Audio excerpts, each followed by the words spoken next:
Class 10th CBSE board history part 1 Europe में राष्ट्रवाद का उदय। क्वेश्चन आंसर संक्षेप में लिखे। क्वेश्चन नंबर 1 है, निम्नलिखित पर टिप्पणी लिखे। क का च्यूसेप्पे मैसिनी। उत्तर क का यह एक इटालियन क्रांतिकारी थे जिन्होंने एक महत्वपूर्ण भूमिका निभाई। इटली में एकीकृत करने में उनका मानना था कि एक देश इंसानियत का मूल हिस्सा और इटली में जो कि टुकड़ों टुकड़ों में बांटा है उसके एकीकृत होना ही चाहिए। उन्होंने एकात्मक इटली राज्य के लिए एक कार्यक्रम की स्थापना की। उन्होंने यंग इटली और यंग यूरोप नाम के दो गुप्त सोसाइटी की स्थापना की। इस तरह से उन्होंने समाज में अपने विचार को फैलाया और इटली गणराज्य की स्थापना के लिए अपना योगदान दिया।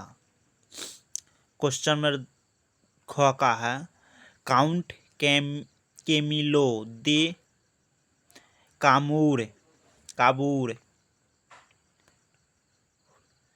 ख का उत्तर है, इटली के 7 राज्यों में से केवल सार्डिनिया पिडमोंट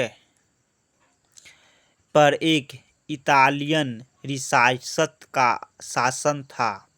जब 1831 और 1848 के क्रांतिकारी विरोध इटली को एकजुट करने में विफल रहे तो एक एकीकृत इटली की स्थापना की जिम्मेदारी इस इटालियन राज्य पर आ गई।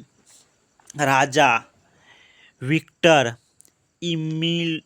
एमिनुएल द्वितीय इसके शासक थे और कैबूर मुख्यमंत्री थे। कैबूर की 19वीं शताब्दी के इटली से अलग अलग राज्यों को एकजुट करने के लिए आंदोलन का नेतृत्व किया। उन्होंने फ्रांस के साथ एक सावधानीपूर्वक कूटनीतिक गठबंधन किया, जिन्होंने 1860 में सार्डिनिया पिडमोंट और को ऑस्ट्रियाई सेना को हराने में मदद की और इस तरह से ऑस्ट्रियाई हैब्सबर्ग से इटली की उत्तरी भाग को मुक्त कर दिया। ग का यूनानी स्वतंत्रता युद्ध। यूनानी स्वतंत्रता युद्ध एक सफल योद्धा था जिससे यूनानी क्रांतिकारियों ने 1821 और 1829 के बीच ओटोमन एम्पायर के खिलाफ लड़ा था। यूनानी और पश्चिमी यूरोपीय देशों का समर्थन था। इसी के साथ कवि और कलाकारों ने भी यूनानी क्रांतिकारियों का साथ दिया। अंततः ट्रीटी ऑफ कॉन्स्टेंटिनोपल 1832 के यूनान को एक स्वतंत्र देश घोषित किया। अंग का फ्रैंकफर्ट संसद।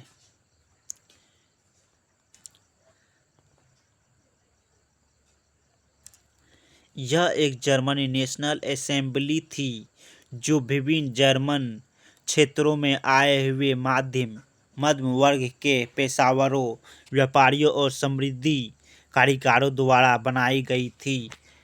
यह 18 मई 1848 में फ्रैंकफर्ट शहर में सेंट पॉल चर्च में बुलाई गई थी। इस सभा में जर्मन राष्ट्र के लिए एक संविधान का गठन किया जिसका नेतृत्व संसद के अधीन राजतंत्र से होता है। हालांकि इसे अभिजात वर्ग और सेना के विरोध का सामना करना पड़ा। इसके अलावा क्योंकि यह मध्य वर्ग के नियंत्रण में था, इसलिए इसे अपने जनाधार को खो दिया। अंततः अंत में 31 मई 1849 को इसे भंग करने के लिए मजबूर किया गया था। का फ्रांसीसी क्रांति के कलाकार मत इतिहास को देखते हुए यह निश्चित होता है कि इस क्रांति में पुरुष व महिलाओं ने बराबर भाग लिया था। स्वतंत्रता एक महिला के रूप में युक्त की जाती है। यूरोप में राष्ट्रवाद गतिविधियों में महिलाओं की पुरुषों के बराबर की भागीदारी थी। इसके बावजूद उन्हें राजनीतिक अधिकार नहीं मिले। फ्रैंकफर्ट संसद में महिलाओं को अंक-तुक्तों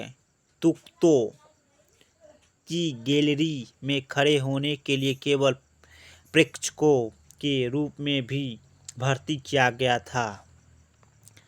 क्वेश्चन नंबर 2, फ्रांसीसी लोगों के बीच सामूहिक पहचान का भाव पैदा करने के लिए फ्रांसीसी क्रांतिकारियों ने क्या कदम उठाए? उत्तर, फ्रांसीसी क्रांतिकारियों ने फ्रांसीसी लोगों के बीच सामूहिक पहचान की भावना पैदा करने के लिए कई महत्वपूर्ण कदम उठाए। यह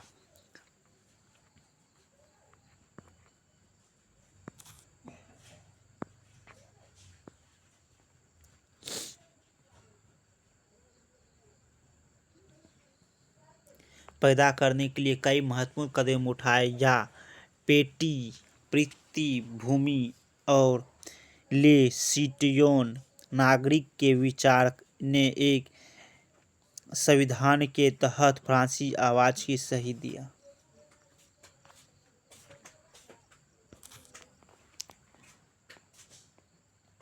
क्वेश्चन नंबर 3, मारी आन और जर्मनी कौन थे? जिस तरह उन्हें चित्रित किया गया उसका क्या महत्व था? उत्तर, मेरी एन और जर्मनिया फ्रांसीसी और जर्मन राष्ट्र के लिए समगठित महिलाएं छवि थे। स्वतंत्रता और गणतंत्र जैसे आदर्शों के व्यक्तित्व के रूप में खड़े थे। जिस तरह से उन्हें चित्रित किया गया था उसका महत्व इस तत्व में था कि जनता अपने प्रतीकात्मक अर्थ के साथ पहचान कर सकती है। इससे उनमें राष्ट्रीय एकता की भावना पैदा होगी। क्वेश्चन नंबर 4, जर्मन एकीकरण की प्रक्रिया का संक्षेप में पता लगाएं। उत्तर, जर्मन एकीकरण की प्रक्रिया 1848 में उदारवादी मध्यवर्ती जर्मनी की हार के बाद प्रक्रिया द्वारा जारी रखी गई थी। 1848 में इसके मुख्यमंत्री ओटो वॉन बिमर्स ने प्रशिया की सेना की मदद से इस प्रक्रिया को अंजाम दिया। 7 वर्षों में प्रशिया ने ऑस्ट्रिया, डेनमार्क और फ्रांस के साथ 3 युद्ध लड़े। इन युद्ध का समापन प्रशिया की जीत और जर्मन एकीकरण में हुआ।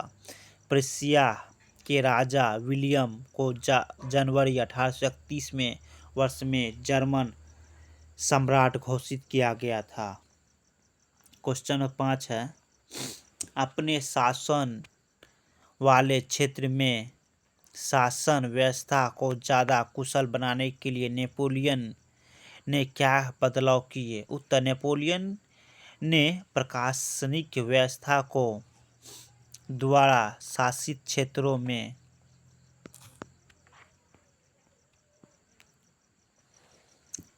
उन्होंने 1804 का सिविल कोड तैयार किया जिसमें नेपोलियन कोड के नाम से भी जाना जाता है। यह जन्म के आधार पर विशेष अधिकार के साथ दूर किया गया। इस कानून ने कानून के समक्ष समानता स्थापित की और संपत्ति का अधिकार की हासिल किया। नेपोलियन ने प्रशासनिक विभाजन को छोटा कर दिया, समाप्ति व्यवस्था की समाप्ति कर दिया और किसानों को मनुवादी बकाया राशि और अधिमिल से मुक्त किया। परिवहन और संचार को भी सीधा किया गया। चर्चा करें। क्वेश्चन नंबर 1, उदारवादियों की 1848 की क्रांति का क्या अर्थ लगाया जाता है? उदारवादियों ने किन राजनीतिक, सामाजिक एवं आर्थिक विचार को बढ़ावा दिया? उत्तर, उदारवादी की 1848 की क्रांति यूरोप में गरीबी, बेरोजगारी और भूखे किसानों और श्रमिकों के विरोध के साथ साथ समीक्षित मध्य वर्ग द्वारा उठाए गए विभिन्न राष्ट्रीय आंदोलन को संदर्भित करती है। जबकि फ्रांस जैसे देशों में 1848 के दौरान भोजन की कमी और व्यापक बेरोजगारी ने लोकप्रिय विरोध का नेतृत्व किया। यूरोप के अन्य हिस्सों जैसे जर्मनी, इटली में उदारवादी मध्य वर्ग के पुरुष महिलाओं ने एक साथ मिलकर काम किया। संसदीय सिद्धांत के आधार पर राष्ट्रीय राज्य का निर्माण के लिए मांगों को आवाज दें। उदाहरण के लिए जर्मनी के मध्य वर्ग के पेशेवरों, व्यापारियों और समृद्ध कारीगरों से युक्त विभिन्न राजनीतिक संसदीय फ्रेमवर्क के अधीन किया गया। हालांकि इस तरह उदारवादी आंदोलन के अंततः रूढ़िवादी ताकतों से दबा सकते हैं। एक लिखित संविधान और संसदीय प्रशासन के साथ और आर्थिक स्वतंत्रता पर आधारित राष्ट्र की उदारवादी अवधारणा में समाप्ति का अधिकार भी महत्वता था।